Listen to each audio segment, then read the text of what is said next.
सावळ्याची जणू सावली. पुढील भागामध्ये भैरवी म्हणते, आता सावलीच निर्णय घेईल. तिलोत्तम म्हणते, भैरवी ही काही निर्णय घेणार नाही. अगं हिला श्रीमंतीची चटक लागली. मी सांगते ना ती या घराबाहेर जाणारच नाही. भैरवी म्हणते, काय सावली तू येणार ना? आता सावलीला आठवतो भैरवी आणि एकनाथमधील करार आणि तिने दिलेला शब्द. ती माई मी येणार. हे ऐकल्यानंतर ऐश्वर्या आणि भैरवी बघतच राहतात. ऐश्वर्या म्हणते, बघितलं मॉम, ही मुलगी आपली इज्जत घालायला तयारच आहे. तेवढ्यात राजकुमार येतो आणि म्हणतो, नमस्कार भैरवीजी, कशी आहेस तारा? काय आईला तुझ्या गाण्याचं इन्व्हिटेशन द्यायला आली? ऐश्वर्या म्हणते, नाही दादा, मी सांगते. ह्या ताराची ही मुलगी पहिले असिस्टंट होती आणि आता भैरवीजी पुन्हा तिला कामावर घेण्यासाठी आल्या आणि या मुलीने कशाचा विचार न करता लगेच होकार दिला. राजकुमार सावलीला म्हणतो, बाळ तू असं का केलंस? अगं विचार करायचा, नंतर हो नाही सांगायचं. भैरवीजी तुम्ही जाऊ शकता, तुम्हाला नंतर कळवतो हां. भैरवी जाते आणि तिलोत्तमाचा हात पकडत म्हणते, तिलोत्तमा तू जे करशील ना ती योग्यच करशील, विचारपूर्वक करशील. तिलोत्तमा हूं करते. भैरवी पर्स घेते, सावलीजवळ जाते. तिच्याकडे बघून रागात पर्सची जोरात दोरी ओढते. ती गेल्यानंतर सावलीला तिलोत्तमा ओरडायला लागते. तेवढ्यात चंद्रकांत येतो आणि म्हणतो, तिलोत्तमा जरा हळू बोल. तिलोत्तमा म्हणते, आले, तुम्ही तर काही बोलूच नका. तो म्हणतो, अगं पण काय झालं ते तरी सांग. ऐश्वर्या म्हणते, मी सांगते डॅड.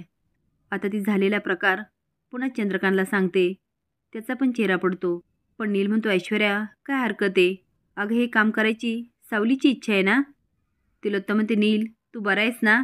हे काम, अरे आपले स्टेटस काय, ही करते काय? अमृता म्हणते, आई तुम्हीच म्हणता ना कुठलंही काम छोटं नसतं, कुठलंही काम मोठं नसतं. तिलोत्तमा म्हणते, तू तर शांतच बसा, तुला तर घरातील छोटे छोटे कामं पण करता येत नाही. ऐश्वर्या म्हणते, अमृता वहिनी तू असं कसं बोलू शकते? अगं तू खूप भोळी आहे, ह्या मुलीला ओळखत नाही, तू यामध्ये पडूच नको. अमृता बोलायला लागते.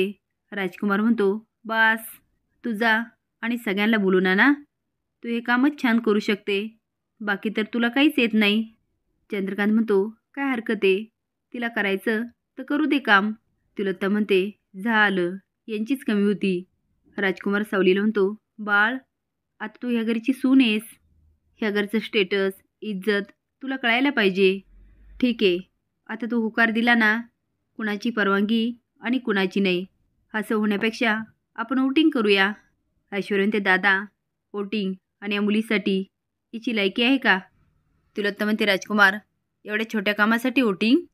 मला तर अजिबात पटत नाही. चंद्रकांत म्हणतो, काय हरकत आहे?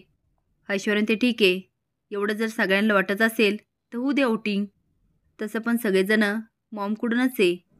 तिलोत्तमा सावलीकडे रागाने बघते आणि मनात म्हणते, या मुलीला कळलं आता स्वतःची अवकात. आता हिला जाणीव होईल की सगळं घर माझ्या बाजूने आहे, मग हिची अक्कल ठिकाण्यावर येईल. कोंबडी प्रकरण पोलीस स्टेशनमध्ये जातं. कोंबडीवाले दोघं म्हणतात, देवा सर, अहो तुम्ही म्हणाले ना केस आणा, बकरा तो आणलाय आम्ही. चांगला श्रीमंत दिसतोय, चांगले पैसे काढा, तुमचं कमिशन घ्या आणि आमचे पैसे द्या. तेवढेच सारंग येतो आणि म्हणतो, सर. देवा म्हणतो, बोलायचं नाही, इथे फक्त देवा बोलतो, कारण देवाची पाठ सारंगकडे असते. देव आता खूप बकबक करतो आणि मागे बघतो आणि म्हणतो, तुम्ही?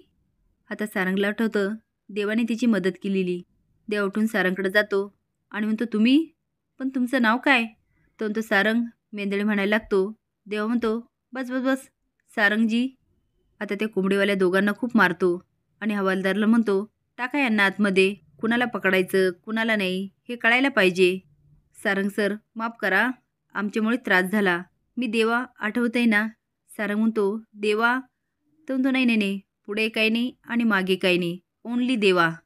सारंग म्हणतो, थँक्यू. तो म्हणतो, नाही नाही नाही, मित्रामध्ये ना थँक्यू ना सॉरी, तुम्ही आपले मित्र आहेत. सारंग स्माईल करतो आणि बाहेर पडतो. घरामध्ये गोंधळ चालू असतो. दारामध्ये बबलू आणि सोम ऐकत असतात. ते मागच्या मागेच जातात. बबलू सारंगला फोन करतो आणि झालेला प्रकार सांगतो आणि म्हणतो, दादा तू लवकर ये. सारंग म्हणतो, हो लगेच चालू हां. ऐश्वर्या ते, मॉम कोण ही? हिचं काय ऐकतोय आपण? आणि मला नाही वाटत हिला कोणी वोटिंग देईल. आता चंद्रकांत, अमृता, सोहम आणि बबलू सावलीच्या बाजूने असल्यामुळे खाली बघायला लागतात. असेच नवीन अपडेट जाण्यासाठी लाईक आणि सबस्क्राईब करा. धन्यवाद.